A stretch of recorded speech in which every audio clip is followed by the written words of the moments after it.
दोस्तों, क्या हुआ जब अयोध्या में प्रकट हुआ साक्षात पुष्पक विमान। राम मंदिर में काम कर रहे मजदूरों ने जब यह नजारा देखा तो सभी के पैरों तले जमीन खिसक गई। 22 जनवरी प्राण प्रतिष्ठा से पूर्व अयोध्या में इतने बड़े चमत्कार का होना सभी को आश्चर्य में डाल रहा है। कुछ लोगों ने तो इसके साक्षात दर्शन भी किए हैं, जिन्होंने अपनी आंखों देखी। जो बताए उसे सुनकर आपके भी रोंगटे खड़े हो जाएंगे। अयोध्या राम मंदिर में भगवान राम लल्ला की प्राण प्रतिष्ठा कार्यक्रम की तैयारियां तेजी से की जा रही है। इस कार्यक्रम को बेहद भव्य बनाने के लिए कोई कसर नहीं छोड़ी जा रही है। आगे बढ़ने से पहले अगर आप एक सच्चे सनातनी हैं, प्रभु श्री राम को अपना आराध्य मानते हैं, तो इस वीडियो को लाइक करके कमेंट बॉक्स में जय श्री राम जरूर लिखें। आखिरकार करीब 500 साल बाद अयोध्या में भगवान राम के भव्य मंदिर की प्राण प्रतिष्ठा हो रही है।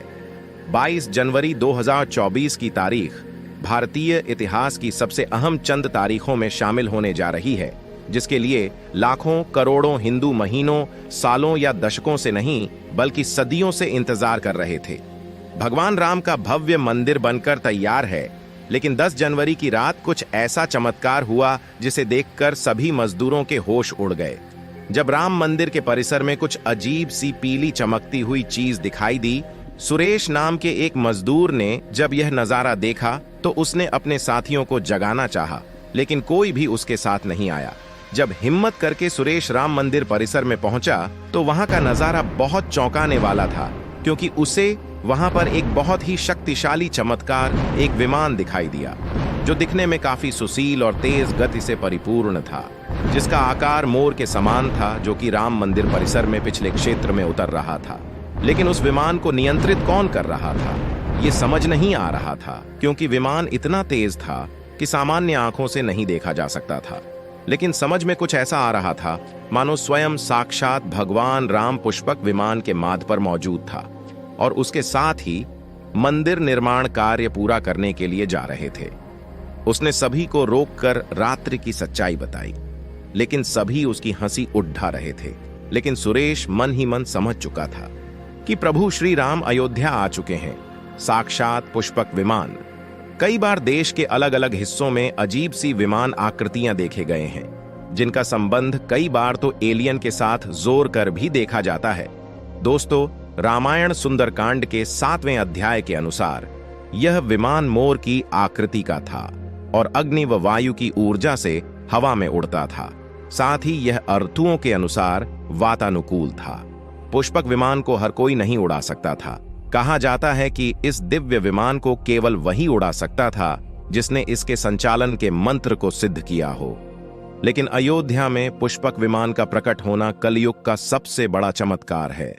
दोस्तों, आज हम आपको पुष्पक विमान का रहस्य बताएंगे, जिसे समझकर आपको यकीन होगा पुष्पक विमान को आदिकाल का पहला विमान माना जाता है।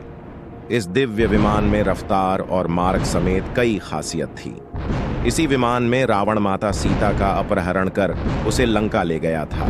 रावण के पास कई तरह के लड़ाकू विमान थे, लेकिन रावण ने किससे छीना पुष्पक विमान? कहा जाता है कि इस विमान का निर्माण विश्वकर्मा भगवान ने किया था, लेकिन कुछ जगहों पर पुष्पक विमान का निर्माता ब्रह्मा जी को माना गया है। पुष्पक विमान कुबेर देव को भेंट की गई थी, जिसे रावण ने छीन लिया था। पुष्पक विमान की आकृति। वाल्मीकि रामायण के अनुसार पुष्पक विमान मोर की आकृति वाला था। कहा जाता है कि पुष्पक विमान आज के विमान की तरह था। पुष्पक विमान के जरिए रावण हवाई मार्ग से सफर किया करता था। रावण की मौत के बाद उसी विमान के जरिए प्रभु श्री राम, माता सीता और लक्ष्मण लंका से अयोध्या लौटे थे। रामायण में जिस तरह से पुष्पक विमान का जिक्र मिलता है, उससे तो यही लगता है कि ये आज के हवाई जहाज की तरह था, लेकिन तकनीक के मामले में मॉडर्न एरोप्लेन से कहीं आगे था। दोस्तों, रामायण का बालकांड, सीता हरण कांड आदि बहुत लोकप्रिय हैं, लेकिन रामायण का अंत लोग सीता के पृथ्वी में विलीन होने से मानते हैं। विष्णु का 7वां अवतार यानी श्री राम मानव रूप में थे और इसीलिए उनका देह त्यागना भी जरूरी था। तो जब राम ने देह त्यागी तो कौन बना अयोध्या का राजा? श्री राम के 2 पुत्र थे, लव और कुश। जहां लव ने एक नए राज्य की स्थापना की, जो कहीं उत्तर पूर्व पंजाब में है, कुछ लोग लाहौर को भी इससे जोड़ते हैं। वहीं कुश ने कोसला राज्य, जिसे अयोध्या से बनाया गया था।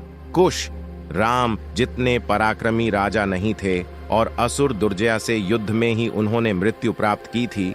दोस्तों, राम मंदिर की प्राण प्रतिष्ठा 22 जनवरी को होने जा रही है।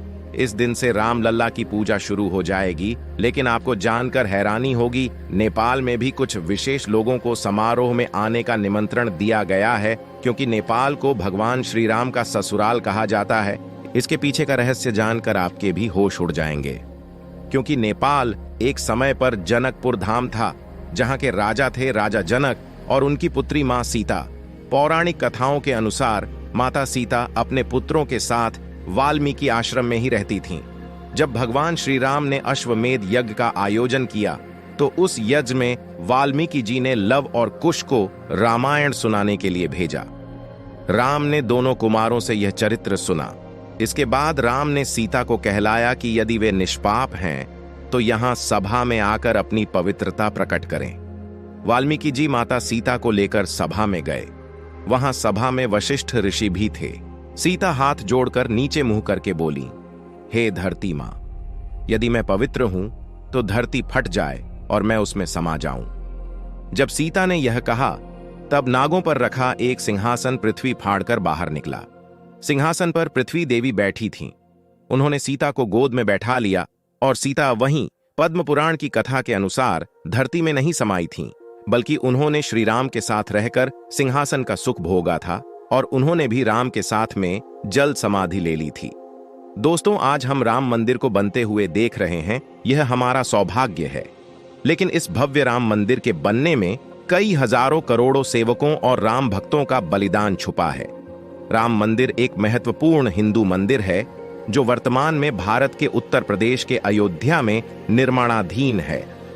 जनवरी 2024 में इसका गर्भगृह तथा प्रथम तल बनकर तैयार है और 22 जनवरी 2024 को इसमें श्री राम की मूर्ति की प्राण प्रतिष्ठा की जाएगी। यह मंदिर उस स्थान पर स्थित है जिसे हिंदू धर्म के प्रमुख देवता राम का जन्म स्थान माना जाता है। पहले इस स्थान पर बाबरी मस्जिद थी, जिसका निर्माण एक मौजूदा गैर इस्लामी ढांचे को ध्वस्त के बाद किया गया था, जिसे बाद में ध्वस्त कर दिया गया था।